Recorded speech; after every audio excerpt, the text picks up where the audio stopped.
Hello all, before we begin this episode, I would just like to ask our listeners to like and subscribe to this channel as it will help us out. We are fairly new on YouTube and it would help us a lot if you did so. You can also comment if you prefer. Thank you. I'm Manda. And I'm Pamela. And we are the host of the quickly growing Fairy Fails podcast, a podcast for relationships of all kinds, romantic, platonic, and more. Every Monday, we will be posting new content for you to enjoy so that you'll always know when and where to find us. If you'd like to send in your suggestions, you can do so at fairyfailspod.com, where you'll find all of our social media platforms, information about your hosts, and much more.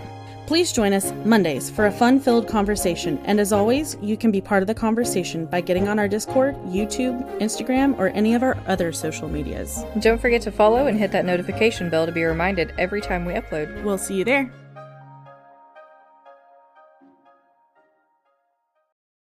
Hello all, Saf Big here. As you listen to my podcast, I would hope that you would make a donation, if possible, to the Palestine Children's Relief Fund, or the PCRF, ENERA, the American Near East Refuge Aid, or Medical Aid for Palestinians. In these trying times, it is necessary for everyone to do what they can. Even if it's a little bit, it helps. Thank you. Welcome in the Great Khan's tent.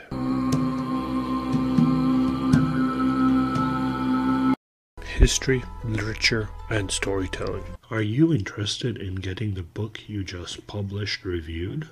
Writing some piece of literature and need help getting it out there and promoted? Interested in sharing what piece of literature we should cover next? Well, fret not. In the Great Khan's Tent is now available on Patreon, where your contribution can help in growing this podcast. For as low as $3 a month, a price less than a good, and I mean good, cup of coffee, you can help contribute to the growth of this podcast.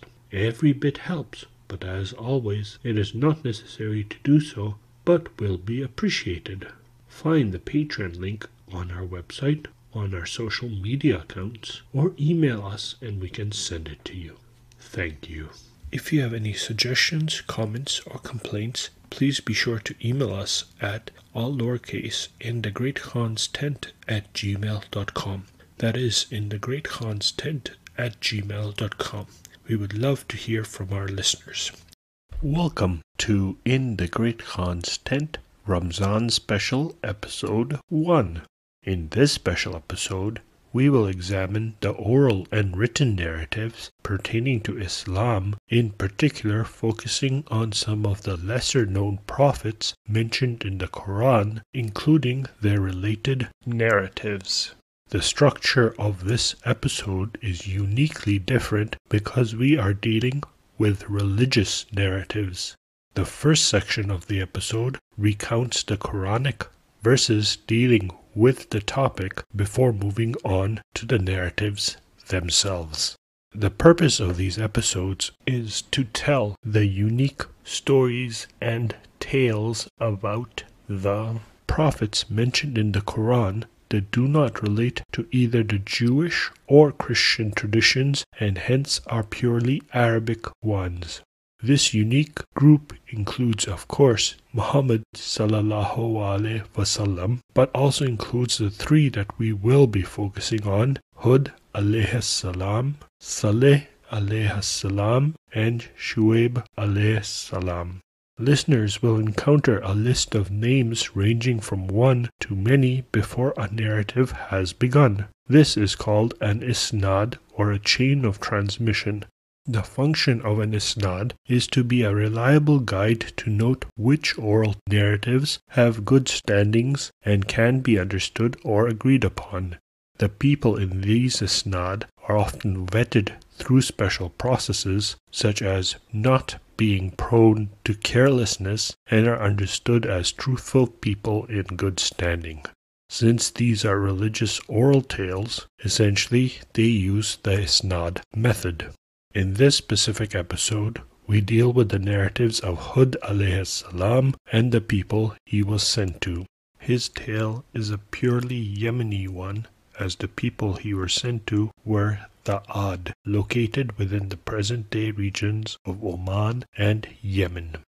His story is primarily known only from the Qur'an, as there is an entire chapter that is named after him, and the rest is given to a select few oral tales.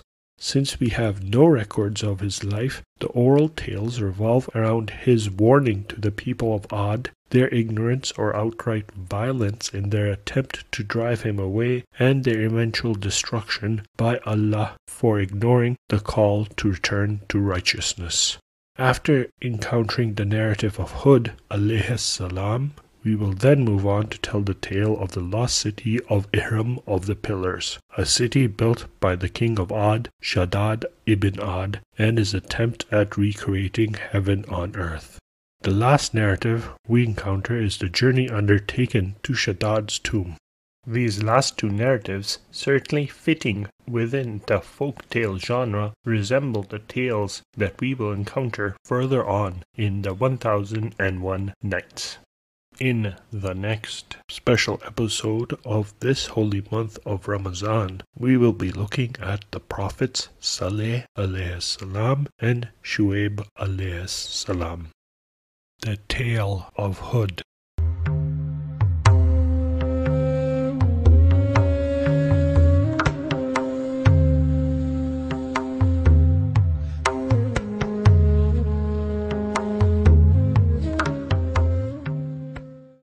A'udhu billah minash shaitanir rajim. Bismillahir Rahmanir Rahim. In the name of God, the Compassionate, the Merciful.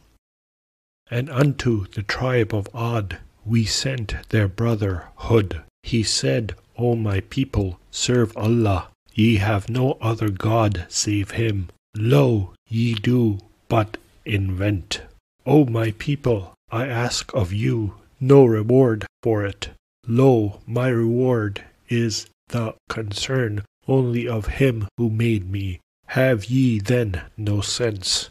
And, O my people, ask forgiveness of your Lord, then turn unto Him and repent. He will cause the sky to rain abundance on you, and will add unto your strength to your strength. Turn not away guilty. They said, O Hud, thou hast brought us no clear proof, and we are not going to forsake our gods on thy mere saying, and we are not believers in thee. We say not save that one of our gods hath possessed thee in an evil way. He said, I call Allah to witness, and do ye too bear witness, that I am innocent of all that ye ascribe as partners to Allah besides Him. So try to circumvent me, all of you, give me no respite. Lo, I have put my trust in Allah, my Lord and your Lord. Not an animal, but He doth grasp it by the forelock. Lo, my Lord is on a straight path. And if ye turn away, still I have conveyed unto you that wherewith I was sent unto you, and my Lord will send in place of you a folk other than you. Ye cannot injure him at all. Lo, my Lord is guardian over all things. And when our commandment came to pass, we saved Hud and those who believed with him. By a mercy from us, we saved them from a harsh doom.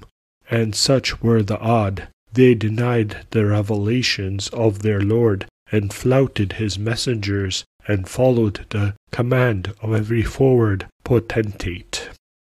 And a curse was made to follow them in the world and on the day of resurrection. Lo, Ad disbelieved in their Lord, a far removal for Ad, the folk of Hud. Qur'an chapter 11, verse 50 to 60. And unto the tribe of Ad we sent their brother Hud. He said, O my people, serve Allah. Ye have no other God save Him. Will ye not ward off evil? The chieftains of his people who were disbelieving said, Lo, we surely see thee in foolishness, and lo, we deem thee of the liars. He said, O my people, there is no foolishness in me, but I am a messenger from the Lord of the worlds. I convey unto you the messages of my Lord, and am for you a true adviser. Marvel ye that there should come unto you a reminder from your Lord by means of a man among you, that he may warn you. Remember how he made you viceroys after Noah's folk, and gave you growth of stature. Remember all the bounties of your Lord, that haply ye may be successful. They said, Hast come unto us that we should serve Allah alone, and forsake what our fathers worshipped? Then bring upon us that wherewith thou threatenest us, if thou art of the truthful. He said, Terror and wrath from your Lord have already fallen on you. Would ye wrangle with me over names which ye have named, ye and your fathers, for which no warrant from Allah hath been revealed? Then await the consequence. Lo, I also am of those awaiting it. And we saved him and those with him by a mercy from us, and we cut the root of those who denied our revelations and were not believers. Qur'an chapter 7 verse 65 to 72. The tribe of Ad denied the messengers of Allah when their brotherhood said unto them, Will ye not ward off evil? Lo, I am a faithful messenger unto you, so keep your duty to Allah and obey me. And I ask of you no wage, therefore my wage is the concern only of the Lord of the worlds. Build ye on every high place a monument for vain delight, and seek ye out strongholds, that haply ye may last forever. And if ye seize by force, seize ye as tyrants. Rather keep your duty to Allah and obey me. Keep your duty towards Him who hath aided you with the good things that ye know, hath aided you with cattle and sons and gardens and water springs. Lo, I fear for you the retribution of an awful day. They said, It is all one to us whether thou preachest or art not of those who preach. This is but a fable of the men of old, and we shall not be doomed. And they denied him, therefore we destroyed them. Lo, therein is indeed a portent, yet most of them are not believers. Qur'an chapter 26, verse 123 to 139. And make mention, O Muhammad, of the brother of Ad, when he warned his folk among the wind-curved sandhills. And verily warners came and went before and after him, saying, Serve none but Allah. Lo, I fear for you the doom of a tremendous day. They said, Hast come to turn us away from our gods? Then bring upon us that wherewith thou threatenest us, if thou art of the truthful. He said, The knowledge is with Allah only. I convey unto you that wherewith I have been sent, but I see you are a folk that know not. Then when they beheld it as a dense cloud coming towards their valleys, they said, Here is a cloud bringing us rain. Nay, but it is that which ye did seek to hasten, a wind wherein is painful torment, destroying all things by commandment of its Lord. And morning found them so that naught could be seen save their dwellings. Thus do we reward the guilty folk. Qur'an chapter 46, verse 21 to 25. The tribe of Ad rejected warnings. Then how dreadful was my punishment after my warnings. Lo, we let loose on them a raging wind, on a day of constant calamity, sweeping men away as though they were uprooted trunks of palm trees. Then see how dreadful was my punishment after my warnings. Qur'an chapter 54, verse 18 to 21.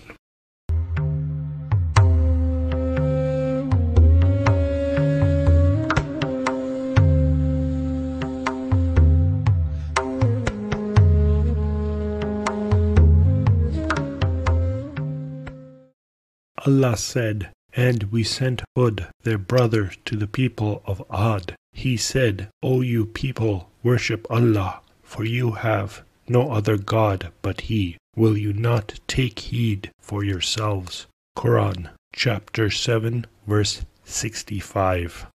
He was Ad ibn Aus ibn Iram, son of Shem, son of Noah, and the tribe was the ancient Ad. The tribe of Ad settled in the Yemen, and their dwellings were in the narrow valleys and sandhills, as Allah said. And remember Hud, the brother of Ad, when he warned his people in Ahqaf, the wind-curved sandhills. Though many a warner had come and gone before and after him, do not worship any but Allah, for I fear the punishment of an awful day for you. Qur'an chapter 46, verse 21. These sands were called piled up sands, Rahmul al-Ij, and they are found between Oman and Hadramut. Nevertheless, the people of Ad spread out in the land and became numerous and subdued its inhabitants because of the superiority of their strength with which Allah endowed them. For Allah had endowed them with strength and stature that He had not given to any others, as Allah has said. Remember, He made you successors after the people of Noah, and gave you greater increase in your stature. Qur'an chapter 7, verse 69. Namely, grandeur, height, strength, and power. Abu Hamza al-Yamani said, the height of every man among them was 70 cubits. Ibn Abbas said 80 cubits, while al-Kalabi said the tallest of them was 100 cubits, while the shortest was 60 cubits. Wahab said, the head of each of them was like a great dome, and each one's eye would hatch wild beasts, and their nostrils likewise. They possessed idols that they worshipped instead of Allah. One of these idols was called Suda, another Harad, while another Habba. Allah sent Hud to them as a prophet, and while he was one of mediocre genealogy, he was their superior in esteem. He is Hud, son of Abdullah ibn Ribah ibn al-Khalud ibn Ad ibn Oz ibn Irham, son of Shem, son of Noah. Muhammad ibn Ishaq ibn Yasar said, and Hud alayhi salam was the son of Eber, son of Shelah, son of Arpashad, son of Shem, son of Noah. Eber was born to Shelah after 30 years of his life had passed. Hud alayhi salam commanded them to profess belief in Allah's unity and to put no other God with him, and to desist from wronging people. He did not command them to do more than that according to tradition, but they rejected everything, called him a liar, and said, who is stronger than we? They built strongholds and attacked in them with the force of tyrants. As Allah has said, you build on every hill monuments in vain, and erect palaces that you may live forever, and when you apply force become tyrannical. Qur'an chapter 26, verse 128 to 130. When they behaved thus, Allah withheld the rain from them for 3 years until it harmed them greatly. In those days, when misfortune and hardship beset people, they used to seek relief from Allah, and this petitioning of Allah would take place at His sacred house in Mecca, with both Muslims and unbelievers participating. a large crowd of different people of different religions would gather in Makkah, all of them honoring Makkah and recognized its sanctity and its outstanding position in the eyes of Allah. The people of Makkah at that time were the Amalekites. They were called Amalek because their forebearer Amlak, son of Shem, son of Noah, the lord of Amalek, in Makkah at that time was a man called Muwayya ibn Bakr. His mother's name was Nada, the daughter of Al-Khubayari, a man of Ad. When the rain dried up, the people of Ad suffered greatly and said to each other, "Let us prepare a delegation from among us to go to Makkah and pray for rain for you." They sent Kayal ibn Ans and Luqman ibn Huzal ibn Huzail and Utail ibn Dad ibn Ad, the elder, and Murhid ibn Saad ibn Ufair, who was a Muslim but hid his conversion, and Jamallah ibn al-Hubayari, the maternal uncle of Muwayya ibn Bakr. They also sent Luqman ibn Ad ibn Dad ibn Ad, the elder. Each one in this group set out with a band of men from his people, so that the number of persons in their delegation reached 70 men. When they came to Makkah, they stayed with Muwayya ibn Bakr, who dwelt on the outskirts of Makkah outside the sanctuary. He gave them lodging and hospitality, for they were his uncles and in-laws. They stayed with him for a month, drinking wine and being entertained by the 2 locusts, 2 female singers, Muwayya ibn Bakr's.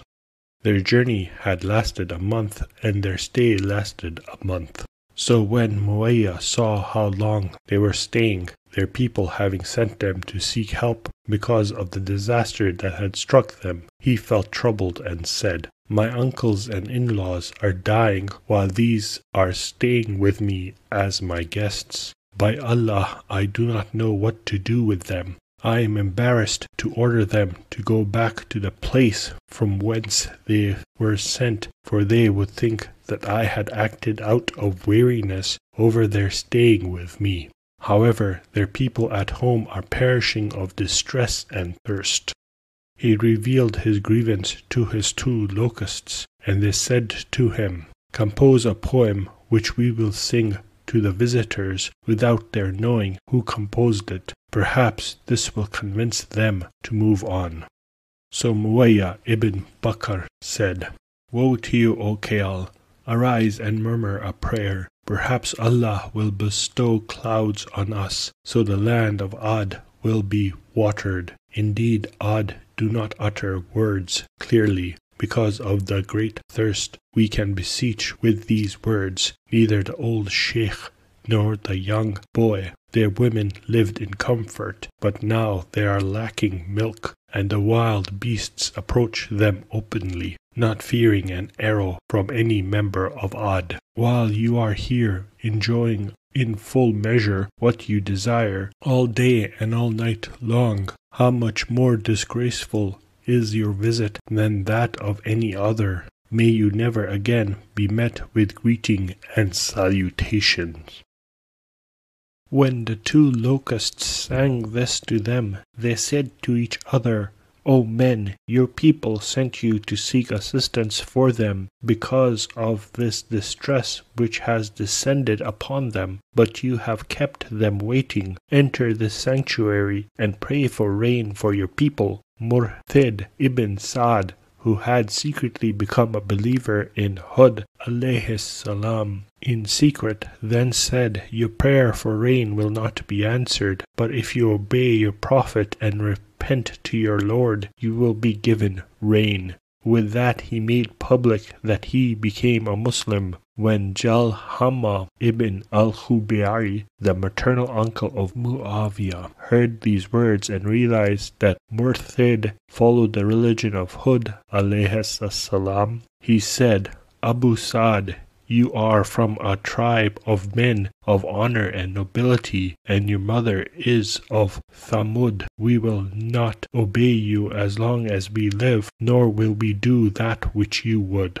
do you command us to abandon the religion of Rafad and of Rummel, the family of Dad and Al-Ubud, to abandon the religion of noble forefathers, men of judgment, who follow the religion of Hud? Then he said to Muawiyah ibn Bakr and to his father Bakr, who was a venerable sheikh, hold back Murthid ibn Saad, so that he does not proceed to Mecca with us, for he follows the religion of Hud alayhi salam, and has abandoned our faith. When they entered Mecca to pray that the Ad be given rain, Murthid ibn Saad set out from Muawiyah's dwelling and overtook them there before they had prayed to Allah. He began praying to Allah just when the delegates of Ad did. He said, Allah grant my request for my own sake, and do not link me in any way with the prayer of the delegates of the Ad. Kayal ibn Ans, the chief of the Ad delegates, had commanded the others to make him their representative, and so the delegates of the Ad said, Allah grant unto Kayal what he thinks of you, and place our request with his. Then Luqman ibn Ad stayed behind and did not join the delegates of the Ad in their prayer. He said, Allah, I have come to you alone in my need, grant my request. When Kayal ibn Ans prayed, asking for rain, he said, Allah, I did not come for a sick man whom I would be able to treat, nor a prisoner whom I could ransom. Allah, give rain to the Ad as much as you used to. Our Allah, if Hud is a true prophet, give us rain, for we perish. Then Allah created 3 clouds, one white, one red, and one black. Then a herald called to him from the cloud, Kayal, choose one of these 3 clouds. Kayal said, I choose the black cloud because it has the most water. The herald called out, saying, Kayal, you have chosen ashes, only much of it. It will not leave alive any one of the people of Ad. It will spare neither a son nor a father, but turn them all into rotten bones and stiff corpses, except for the Banu al-Luwayda, the well-aided. The Banu al-Luwayda were a group of the Huzal ibn Huzail ibn Bakr. They lived in Makkah with their maternal uncles and had not been with the Ad in their lands. They are the last surviving Ad. Allah dispatched the black clouds which Kayal had chosen, containing the punishment against Ad, and it came upon them emerging from a wadi of theirs which is called Al-Mughith. When they saw it, they took it as a good omen and said, This is just a passing cloud that will bring us rain. But Allah said, No, it is what you were trying to hasten, the wind which carries the grievous punishment. It will destroy everything at the bidding of its Lord. Qur'an chapter 46 verse 24 to 25. Or everything over which it passed. A woman of the Ad called Muhaddid was the first to see it and to realize that it was a destructive wind. When she recognized the punishment it carried, she cried out, then swooned. After she recovered, people asked her what she saw. She replied, I saw a wind in which there was something like flames of fire with men in front guiding them. Al-Hasan ibn Muhammad ibn al-Hussein, Muhammad ibn Jafar al-Hussein ibn al-Wa, Ismail ibn Isa from Ishaq ibn Bashir al-Muntaha, ibn Sabah, Amir ibn Shu'ab, his father, his grandfather, that Allah inspired the lethal wind to go forth against the people of Ad and take revenge from them for him. So the wind went forth without limitation or boundary, as if emanating from the nostrils of a bull, whereupon the earth trembled from east to west. The angels said, Lord, they will not be able to endure the wind as it is. It will destroy all that is between the easternmost and westernmost part of the earth.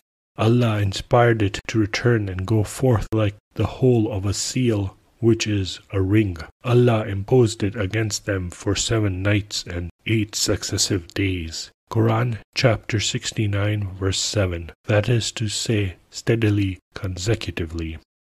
It spared no one of Ad, and they were destroyed. Hud alayhi salam and those with him were separate in an enclosure, and all that befell them of the wind only soothed their skins and gave pleasure to the spirit. But it pierced the people of Ad, then carried them between heaven and earth, damaging their brains with stones until they perished.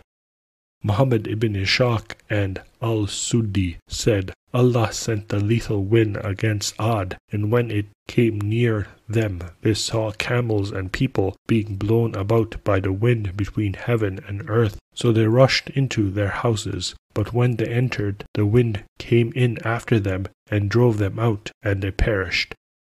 After Allah had destroyed them, He sent scavenger birds, and He cast the Ad into the sea. Ibn Bashar said that when the wind came out of the wadi against the Ad, a group of 9 of them, among them was Al-Khuljan, their chief and elder in those days, who said, Come, let us stand at the head of the wadi and resist the wind. But the wind would go under each of them and lift them up and throw him down and break his neck. The wind would pick up large trees with their roots and tear down their houses on top of them. It would pick them up and leave them, as Allah has said, as though they were uprooted trunks of palm trees. Qur'an chapter 69 verse 7. Until only Al-Khuljan was left of them. He made for the mountain and seized one side of it. The mountain shook him, and it continued shaking in his hand when he composed this poem. There remains only Al-Khuljan himself. O dreadful day and dreadful yesterday that befell me, you have tightened your grip with great strength. Had it not come to me, I would have gone to it and staved it off. Hud alayhi salam said to him, Woe to you, Khuljan, accept Islam and be safe. He replied to him, What will I have from your Lord if I accept Islam? He said, The garden. He asked, And who are those whom I see in the clouds as though they bring good luck? Hud alayhi salam said, Those are angels. He said, If I accept Islam, would your Lord assign me some of them to me for my people? Hud alayhi salam replied, Woe to you! Have you ever seen a king assigning away some of his troops? He said, If he acted in such a manner, I would not be pleased. Then the wind came, joined him with the others, and killed him. Allah made Ad perish except for those of its people who remained in Makkah and its environs. Al-Hussein ibn Muhammad al-Dinawari, Ahmad ibn Muhammad ibn Ishaq al-Sunni, Abu Ya'la al-Mawsili, Ishaq ibn Abi Israel, and Ubaydullah ibn Umar al-Kawariri, Jafar ibn Sulaiman al-Dabai, Farqad al-Sabakti, Asim, Amir al-Bajali, Abu Umama al-Bahili said and confirmed that the Messenger of Allah said, Some people of this nation spent the night with food, drink, and entertainment, and wake up as apes and pigs, and ignominy and calamity befalls them. Then people say, Tonight the earth has swallowed up the Banu so-and-so. He will send against them the lethal wind, which destroyed the Ad for the drinking wine and taking usury, making use of singing girls, wearing silk, and violating the rules of kinship. It has been said, Then the delegates of Ad left Makkah until they passed by Muawiyah ibn Bakr and aligned there. While they were with him, a man came on a camel during a moonlit night from the cities of the Ad, and related to them the destruction of the Ad. And they asked, Where did you part from Hud and his companions? He replied, I parted from them on the shore of the sea, and they seemed to doubt what he had related to them. But Haramala bint Bakr said, "He is right by the Lord of the Kaaba," and Munawwar ibn Ja'far, the son of my brother Muawiyah ibn Bakr, is with them.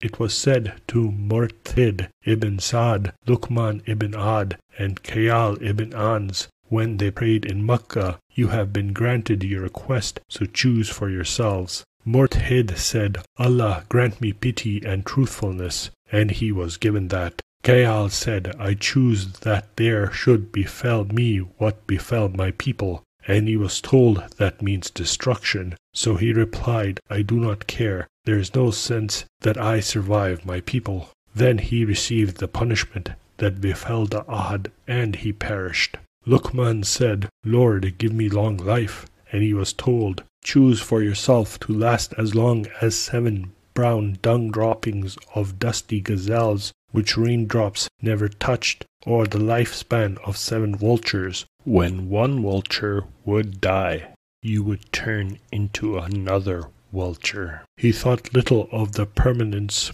of dung droppings and chose the vulture, and so he was given the lifespan of 7 vultures.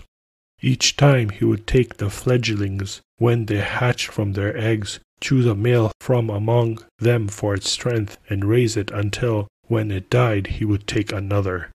He continued doing this until he reached the 7th vulture. Each vulture would live 80 years, and when only the 7th remained, a nephew said to Luqman, "Uncle, only this vulture remains of your lifespan." Luqman said, "Nephew, this one is Lubad," and Lubad in their language meant time. When Lubad's lifespan came to an end, the vultures flew off in the early morning from the top of a mountain, but Lubad did not fly away with them. Luqman's vultures were never kept out of his sight. When he saw that Lubad did not fly off with the other vultures, he went up the mountain to see what Lubad had done, and sensed a weakness in himself, which he had never felt before. When he reached the mountain, he found his vulture Lubad standing among the vultures and called to him, "Fly off, Lubad." He was about to fly, but was unable, and he fell down, and Luqman died with him. It is about him that the proverb was coined, "Eternity Abad has overtaken Lubad." And al-Nabigah al-Durbiyani said, the land became desert, and its people were carried off. That which destroyed Lubad destroyed them. Muhammad ibn Ishaq said, Murtid ibn Sa'd composed this poem when he heard the writer telling about the destruction of the Ad. Ad disobeyed their messenger and became thirsty, but heaven did not moisten them. Their delegates were sent for a month seeking rain, but they added more hardship to the thirst, because they openly blasphemed their Lord. Ruin followed them back in their footsteps. Indeed, Allah stripped the Ad of their reason, so now their hearts are a wind-swept wasteland. Who is their guardian now that they defied him? And what use is friendly admonition for their affection? Oh, could I but sacrifice my own soul, my 2 daughters, and my son's mother, for the soul of our Prophet Hud as ransom. He came to us while our hearts were blinded to injustice. Light had disappeared. We had an idol who was called Sumud, who faces both thirst and health with equanimity, whereas those who turned to him in repentance were able to perceive him. Those who disavowed him were overtaken by misery.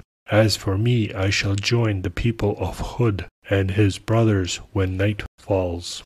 He then joined Hud alayhi salam and those with him who had become believers. Hud alayhi salam lived as long as Allah willed, and then he died, his lifespan being 150 years.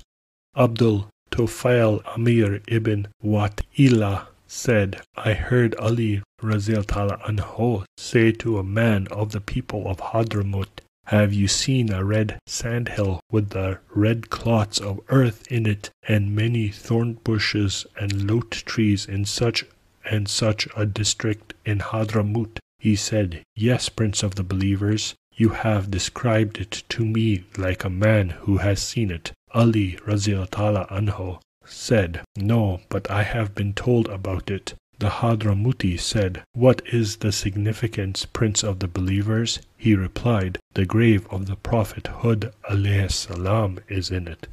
Abu Umar and Ahmad ibn Abil Arbi related to us from Al-Mughira ibn Amr al-Walid. The grave is in Makkah in the inviolate mosque between the corner of the black stone and the standing place of Abraham.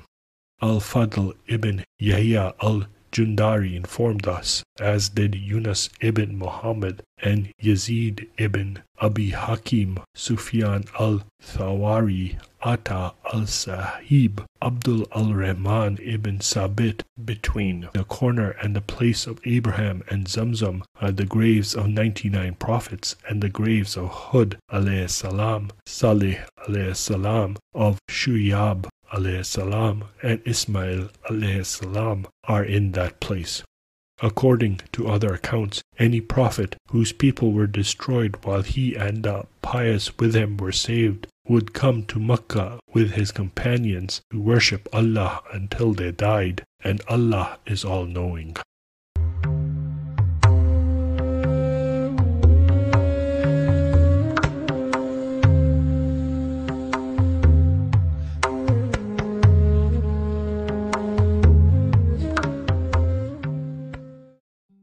Hello, Saf Beg here. If you're sick of having to wade through 2 hours of fluff in order to get a few good takeaways, tune into the Art of Manliness podcast.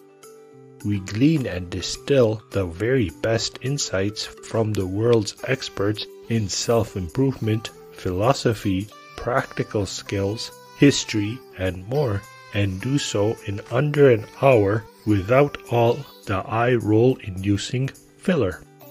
You'll walk away from every episode of the Art of Manliness podcast with actionable insights you can start implementing today to improve your life. I personally enjoyed their Butler's Guide to Managing Your Household, which I found really informative. The Art of Manliness podcast, available on your favorite podcast player. Ihram of the Pillars, a session about the remnant of Ad, the tale of Shadid and Shaddad, and a description of the Ihram of the Pillars.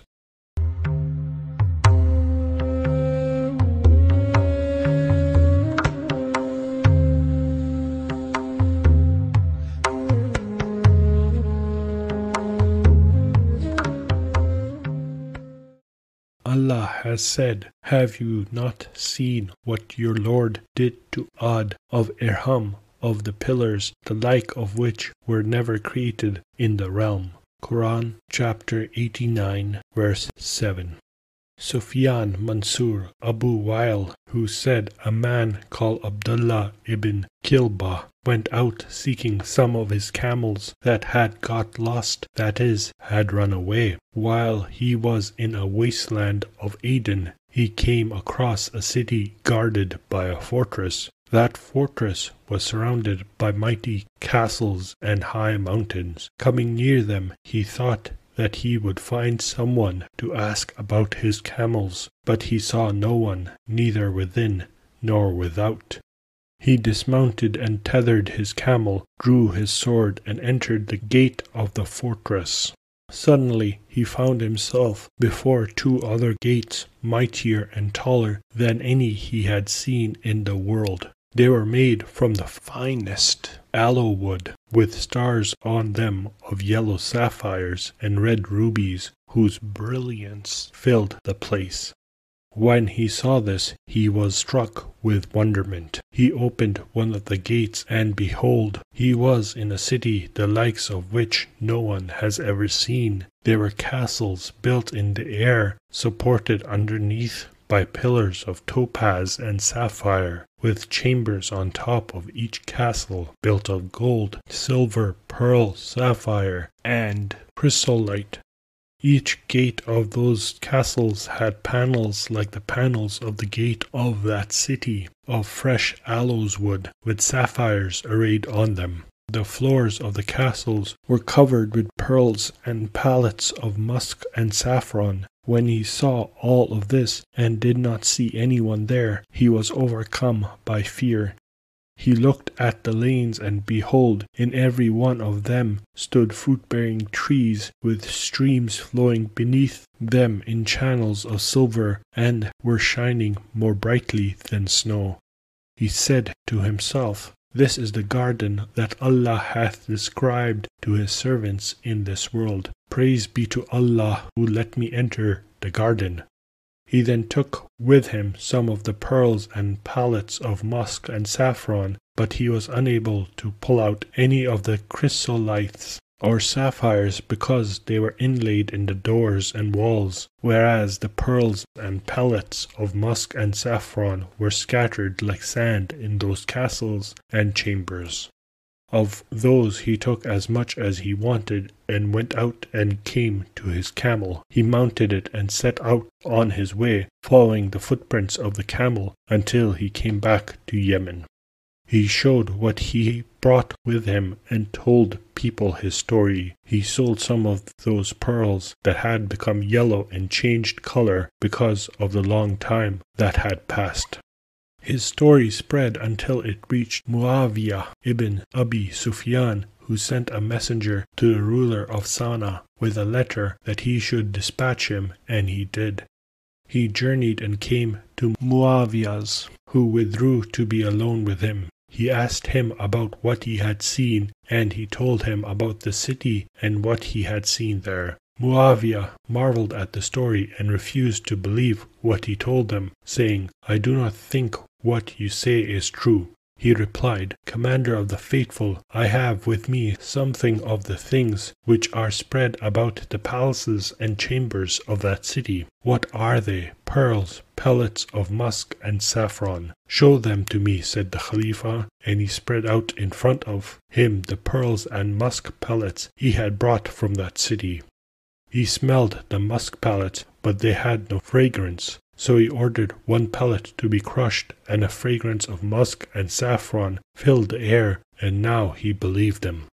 Then Muawiyah said, "What should I do in order to know the name of that city, to whom it belongs, and who built it? By Allah, no one was given what Suleiman, son of Dawood, was given, yet I do not think that he had the likes of this city."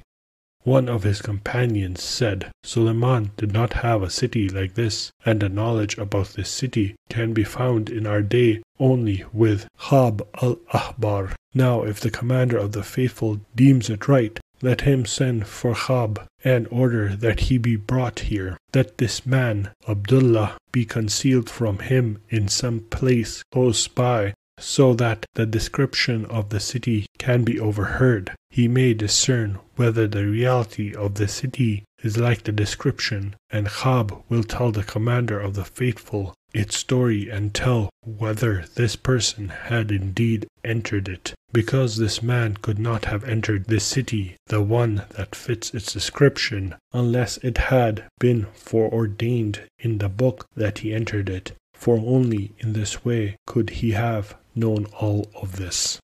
So Muawiyah sent for Khaib al-Ahbar, and when he stood before him, he said, "Abu Ishaq, I have summoned you in a manner of which I hope you have knowledge." He replied, "Commander of the faithful, you have come upon the most knowledgeable man. Ask whatever is on your mind."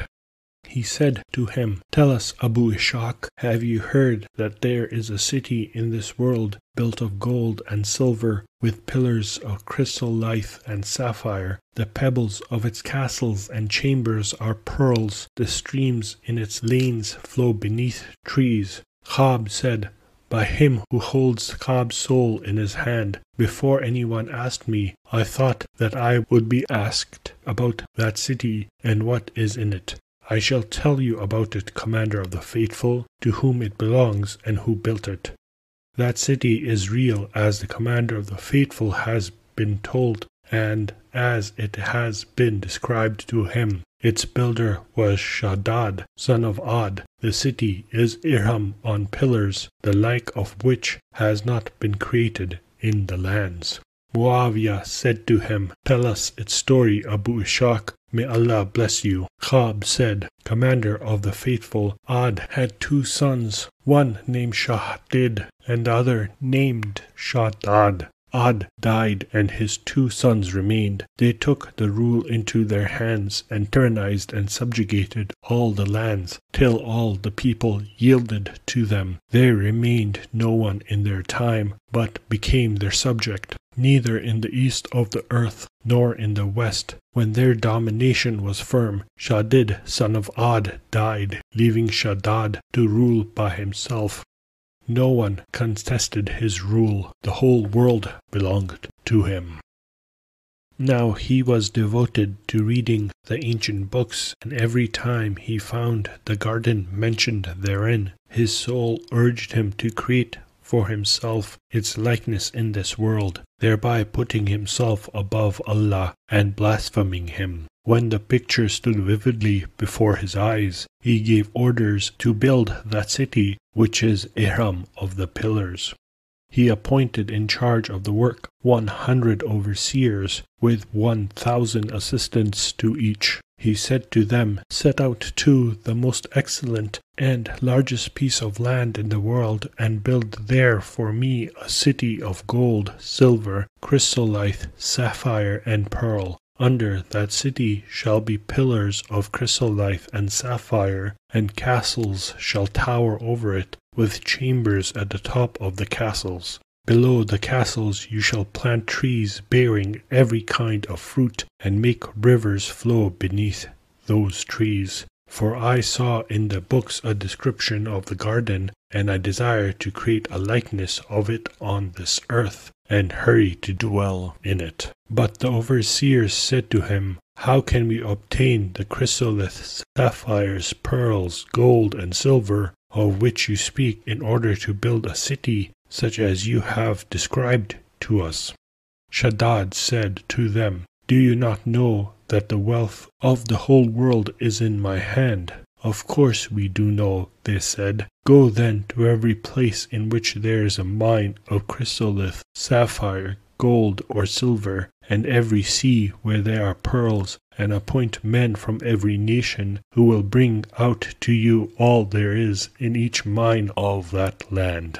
Then go and take what people possess of all that, besides what the owners of the mines will bring you. The mines of this world hold much of the wealth, and they hold even more of which you have no knowledge, more magnificent than what was demanded of you for the building of the city." Khab continued, "Then they went with a letter from him to each king in the world, commanding him to hand over to them all the jewels in this land, and to dig up its mines. And the overseers handed every king the letter demanding all the riches of his realm. And after doing this work without stop for 10 years, they had accumulated all the chrysolite, sapphires, pearls, gold, and silver that they needed for Irham of the pillars, and they seized a place such as he had desired and described to them." Muawiyah said, "Abu Ishaq, how many kings were under Shaddad's rule?" He said, 260 kings. Khab continued, "Then the workmen and overseers went on their way to look over the deserts to choose a place that suited his wishes, but they found none save in the land of Abin in the country of Aden.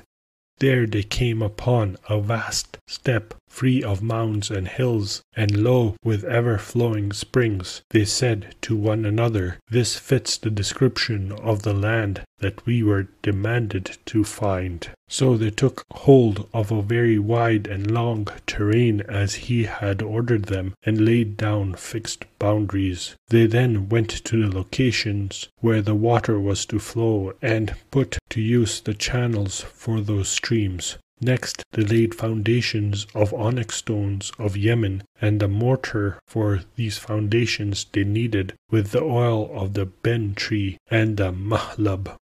After they completed laying the foundations and making the channels work within the lanes, the king sent them the jewels, the gold, and the silver. Some of them sent hammered bars, others sent skillfully wrought gold and silver. They gave all that to those overseers and helpers, and they remained there until they had finished building the city in the manner Shaddad had demanded. Muawiyah said, Abu Ishaq, it must have taken a long time to build the city. He said, Yes, Commander of the Faithful, I have found in the Torah that it took 300 years to build. Muawiyah said, And how long was the life of its master, Shaddad? He lived for 700 years. Then Muawiyah said, Abu Ishaq, you have told us a wonderful story. Do tell us more. He said, Commander of the Faithful, Allah named the city Irham of the Pillars because of the pillars of chrysolite and sapphire beneath it. There is no other city of chrysolite and sapphire in the world. For that reason, he said, the like of which was not created in the lands. Khab said that when they came and told him that they had finished the work, he said, Go and build a fortress to overlook the city and build around the fortress 1,000 castles with 1,000 watchtowers near each castle. One of my ministers shall be in every one of the castles and in charge of each watchtower. So they returned and built those castles, the watchtower, and the fortress.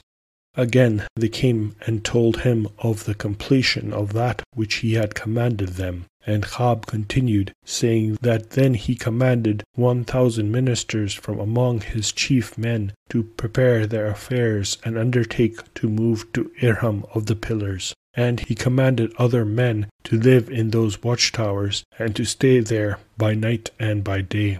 He ordered that they be given a soldier's pay and provisions. The king then ordered whomever he wanted of his wives and servants to prepare for the journey to Irham of the Pillars, and they busied themselves with their preparations for 20 years.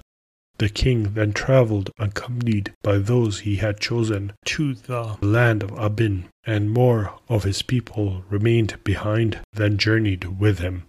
When he was at a distance of a day's and night's journey from that city which he desired to make his residence, Allah sent upon him and upon all those who were with him a noisy punishment from heaven, and it destroyed all of them, not one remained. Thus neither Shaddad nor anyone with him entered Irham of the Pillars, nor could anyone enter the city until now. This is the account of Irham of the Pillars. However, in your era, a Muslim man will come into the city, see it, and tell what he has seen with his own eyes, but he will not be believed. Abu Ishaq, Muawiyah said, Can you describe him for us? He said, Yes, he is ruddy, red-haired, short, with a mole on his eyebrow and a mole on his neck. He will set out in search of some of his camels in those deserts, and will come upon Irham of the Pillars, enter it, and carry away some of what is there. All the while the man was sitting with Muawiyah. Then Khab turned, saw him, and said, This is the man, Commander of the Faithful. He has visited that city. Ask him about what I said about it. Muawiyah said, Abu Ishaq, this is one of my servants, and he has not been away from me. Khab said, He has entered the city, or if he has not, he will enter it, and so will the adherents of this religion at the end of time. Abu Ishaq, Muawiyah said, Allah made you superior to all other scholars, for you have been given all the knowledge of the ancients and of the modern sages, such as has not been given anyone. Khab said, Commander of the Faithful, by him who holds the soul of Khab in his hand, Allah has created nothing on earth, but has explained it in the Torah to Moses. But verily, this Qur'an holds more severe tenets, and Allah is the best witness and protector. Al-Shahabi said, Dagfal al-Shaybani told us about a man from Hadramaut called Bistam, who came upon the grave of Shaddad, son of Ad. in one of the mountains of Hadramaut overlooking the sea. He said, "From my childhood until I reached middle age, I often heard of a cave in one of the mountains of Hadramaut, which people were afraid to enter. I did not set great store by all of that until one time, when I was sitting in my people's meeting place, they recited verses and told of that cave at great length and detail. So I said to my folk, I shall not desist until I enter that cave. Is there anyone among you who will help me?" A young man in their midst said, "I shall accompany you." But I said, "O nephew, do you dare do that?" He said, "I possess a man's composure and courage." Then we prepared a candle and took along large leather vessels filled with water and enough food to sustain us, and we would be able to carry. Then we set out towards that mountain with the cave. The mountain overlooked the sea at a place from which the people of Hadramaut used to set sail. When we reached the opening of that cave, we fastened our clothes to our body and lit the candle. Then we spoke the name of Allah and entered with those leather vessels of water and the food. It was a huge cave, 20 cubits wide and about 50 cubits high. We walked along and tumbled down on a smooth, even track, and then came to a staircase belonging to Ad, in which each step was 20 cubits wide and 10 cubits high. We braced ourselves to descend those steps, and I said to my companion, "Come, give me your hand," and I would hold his hand so that he could descend, and when he got down and was standing on the step, I would hang from the edge of the step and cling to it until my foot reached his shoulder. We went on doing this all day long until we had descended them 100 steps in all. Then we reached a huge vaulted hall dug into the mountain, 100 cubits long, 40 cubits wide, and 100 cubits high. Facing the entrance was a bed of gold with a large body that took up the length of the vaulted hall and its width. He was stretched out on his back like someone sleeping. He had 70 sets of clothes on him, according to his length and breadth, interwoven with rods of gold and silver. That vault was lighted through an opening 2 cubits in width and 3 cubits in height, leading out to a vast expanse. At the head of the bed was a huge tablet of gold bearing a script unlike any other. It was writing of the scribe of Ad who wrote it in his time. It was engraved into the tablet. We ascended and drew near to that man and touched those garments, whereupon they fell into decay while the gold rods remained. We gathered them up. They weighed 100 ratal. We put them into our waist wrappers and cloaks. We wanted to pull out some of the gems with which the bed was studded, but could not, because they were too tightly fastened into the bedstead. So we left them. Then the night descended upon us while we were in that vault. We knew that the day had passed by from the disappearance of the light that came through the hole. We spent the night in that vault. The candle that we brought with us went out. When we arose in the morning, I said to my companion, "What do you think?" He said, "There is no way for us to return by the way we came because of the height of the stairs, which we will not be able to climb, especially now that the candle has gone out. But come, let us stay with the light that we see in that hole. This way I hope that we can go out to the open air, if Allah wills." "By my life," I said to him, "this is indeed a good idea." We lifted the golden rods we had taken along and the tablet that had been at the head of the bed and made our way through the opening. We walked along a narrow path for a distance of 100 cubits and emerged from it into a grotto in that mountain, resembling a steep-like wall and bordered by the sea. For 3 days and nights we sat at the entrance to that opening, living on the rest of the water and food that we had. On the 4th day we saw a ship approaching on the sea. We waved to it, and its crew saw us and sent a boat to us. We climbed down from the entrance of the opening. It was an arduous descent, and climbed into the boat. When we returned from the sea, we divided the gold between us, and the tablet became my share. Then our souls called us to return to that cavern near the opening, so we embarked on a boat and travelled on the sea towards the place from which we had set out, but its location was hidden from us. We realized that we would not benefit from that place except by what we had already taken, and we went home.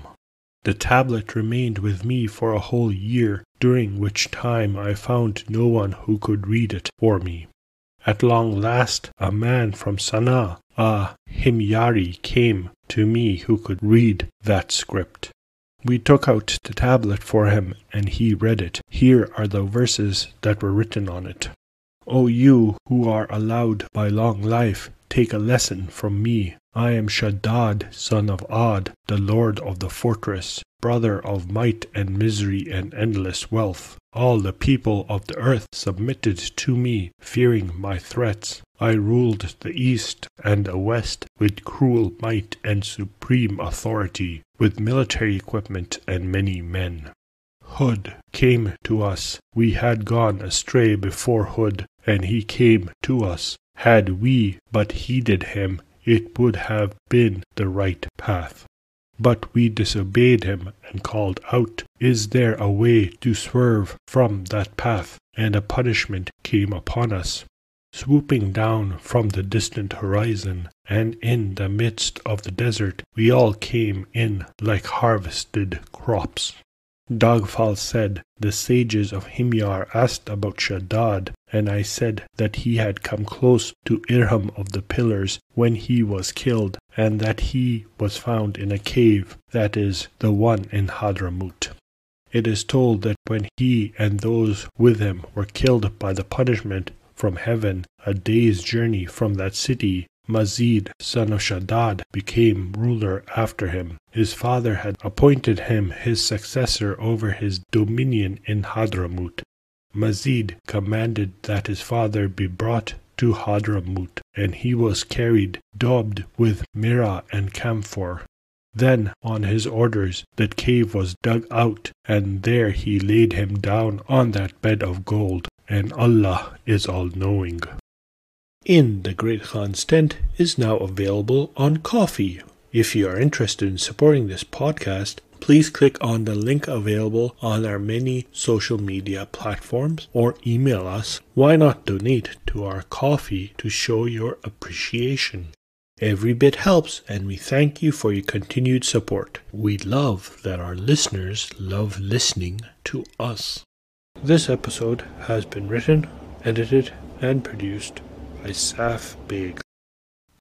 Thank you for listening. I hope you have a wonderful day and or night. And may the journeys on which you are set upon be fruitful. Thank you for listening.